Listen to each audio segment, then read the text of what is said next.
வணக்கம் நண்பர்களே. இந்த வீடியோவில் பெண்கள் மூக்குத்தி குத்துவதில் இருக்கின்ற சில ஆச்சரியமான தகவல்கள் பற்றி தான் பார்க்க இருக்கிறோம். ராஜா காலத்திலிருந்தே மூக்குத்தி குத்தும் பழக்கம் இருந்து வருகிறது. அப்போதெல்லாம் தங்கத்தில் பெரிய பெரிய வளையமாக மூக்குத்திகளை, அதுவும் 2 பக்கத்திலும் அணிவார்கள்.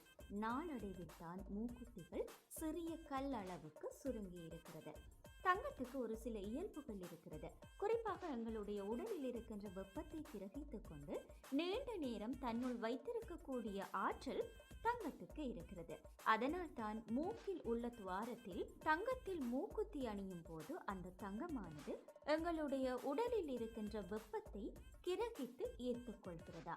அதே போன்று மூளை பக்கத்தில் ஹிப்போதலமஸ் என்ற பகுதி இருக்கிறது. நரம்பு மண்டலங்களை கட்டுப்படுத்தக்கூடிய, மூளை செயற்பட துணையாக இருக்கக்கூடிய பகுதிகளை சிறப்பாக செயற்பட தூண்டவும் மூக்குத்தி குத்தப்படுகிறது. அதே போல ஆண்களின் மூச்சுக்காற்றை விட பெண்களின் மூச்சுக்காற்றுக்கு வலிமை அதிகம் இருக்கிறதா. பருவ வயதை எட்டிய பெண்களுக்கு தலைப்பகுதியில், குறிப்பாக நரம்பு மண்டலத்தில் இது போன்ற சில கெட்ட வாயுக்கள் சேர்ந்துவிடும்.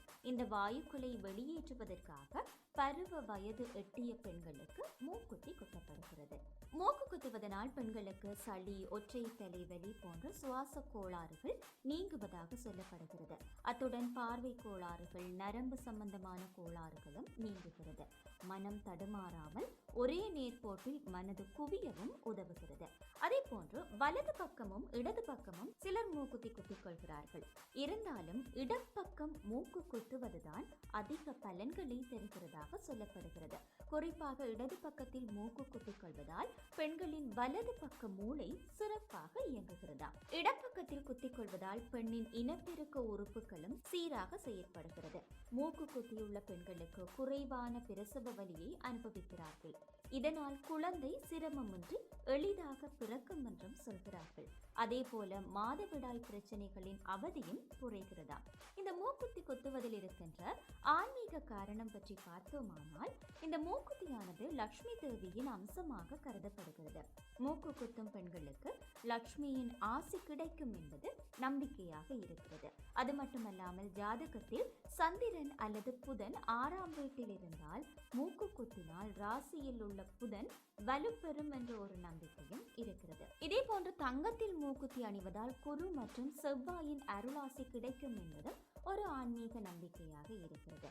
தங்கத்தில் நகை அணிவது போலவே வெள்ளி, வெண்கலத்திலும் மூக்குத்தி அணியலாம். இதனாலும் சில ஆரோக்கிய நன்மைகள் இருக்கிறதா.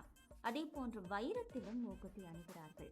இது கூடுதல் பளபளப்பையும் ஜொலிஜொலிப்பையும் தருகிறது. ஆனால் ஜாதகத்தில் சுக்கிரன் பலவீனமாக இருப்பவர்கள் வைரம் அணியக்கூடாது என்றும் சொல்லப்பட்டிருக்கிறது.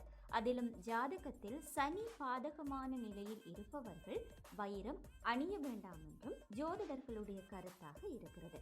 மேலும் இது போன்ற வீடியோக்களை பார்வையிட வணக்கம் லண்டன் யூடியூப் சேனலை சப்ஸ்கிரைப் செய்யுங்கள்.